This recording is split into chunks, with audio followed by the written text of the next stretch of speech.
Bonjour Nathalie. Bonjour Claudie. Je voulais qu'on parle de la magie sexuelle, la magie des sexes. En fait, c'est magnifique. Quand on stimule le clitoris, en fait, quand on regarde à l'intérieur du vagin, ça va faire une sorte de montgolfière. Le haut du vagin va être comme gonflé. Ah oui. Pendant la stimulation du clito et même pendant l'orgasme du clito. C'est-à-dire qu'il se transforme. Le vagin se transforme en montgolfière avec, voilà, vraiment la montgolfière comme ça. Et en fait, ça donne quoi dans cette sensation à l'intérieur? Et ben, ça donne envie d'une pénétration à l'intérieur. C'est assez étonnant, c'est comme si il y a un appel. Il y a un appel d'air, mais il y a un appel. Et dès que le sexe pénètre, que ce soit un godemiché ou un vrai sexe, peu importe, à ce moment-là, le vagin va se entourer carrément le pénis. C'est-à-dire qu'il s'adapte à la forme. Il s'adapte complètement à la forme.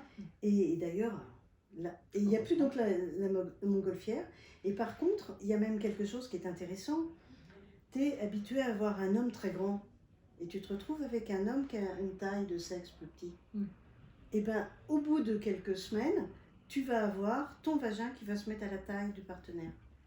Donc si, moi en tant que femme, je suis habituée à un sextoy très grand, tu veux dire que je peux me réhabituer aussi à un sextoy à une taille beaucoup plus petite et avoir le même plaisir? Oui, pas au début. Il va manquer quelque chose. Mais après, il n'y a pas de problème. C'est ce qu'on appelle la réappropriation des sensations et la rééducation au corps à d'autres sensations. Après, tu pars de petit sexe à un grand sexe. Oui. Au début, ça va faire mal.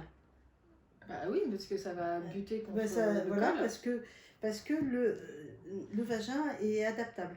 De même, il n'est pas aussi grand que ça, le vagin. C'est pas grave, c'est dans mon rêve. Si t'as un homme de 18, il finit par faire 18. Hein. Pas sûr. Oh si. Bon, si. Je réserve mon jugement. Bon, je te dirai en douce. En douce, voilà. Non, je vais te le dire tout de suite.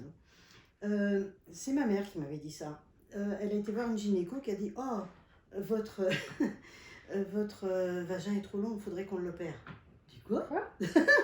Oui. Donc c'était en quelle année? C'était il y a très longtemps. Quoi. Oui, il y a 30 ans au moins, 30-40 ans.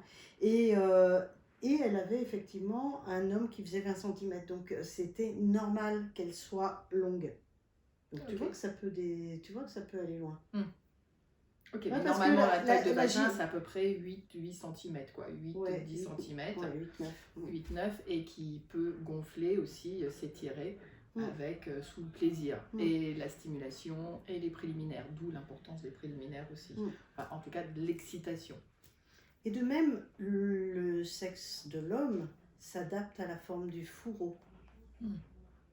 Voilà, si c'est trop dense derrière parce qu'il y a une constipation par exemple avec plein de sel, et ben le sexe va faire de toute façon, va trouver sa place. Oui, et à nouveau, parfois il y a des morphologies qui sont incompatibles. Ouais. Quoi qu'on fasse, et c'est comme ça, pour les taoïstes, tu ne mettras jamais une jument avec un lièvre. Ou avec un éléphant. Ou avec un éléphant. Oui, non, tu mettras une jument avec un éléphant, mais tu ne mettras pas le lièvre avec la jument. C'est le sexe du lièvre avec la jument, c'est-à-dire qu'il y a quand même, en dehors de la magie des sexes, il y a quand même des sexes qui s'emboîtent mieux que d'autres. Oui, et puis il y a vraiment, ce que je voulais dire, ce que j'ai marqué aussi dans ma pratique de sexothérapie, de sexothérapeute, c'est que dans mon cabinet, je reçois des hommes comme des femmes qui ont des histoires, leur sexe leur raconte une histoire, voudrait leur raconter une histoire et leur envoie des messages qui sont d'hypersensibilité, de douleur, de souffrance, parce qu'il n'y a... C'est tellement important qu'on entend le pimpon, tu vois. Vous l'entendez aussi, ce pimpon là? Donc, je reprends donc. leur sexe leur envoie, leur corps leur envoie des messages, mais souvent c'est pas des messages de plaisir, ce sont des messages d'hypersensibilité, des messages de douleur, des messages où la sensation est coupée, puisqu'il y a une impossibilité à ce que leur corps leur fasse en sorte qu'ils prennent conscience de l'information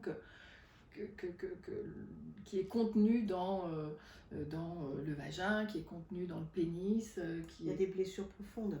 Exactement. Qui sont difficiles à comprendre et à exprimer. Et donc le corps parle puisque on n'arrive pas à mettre les mots dessus. Oui, c'est ça.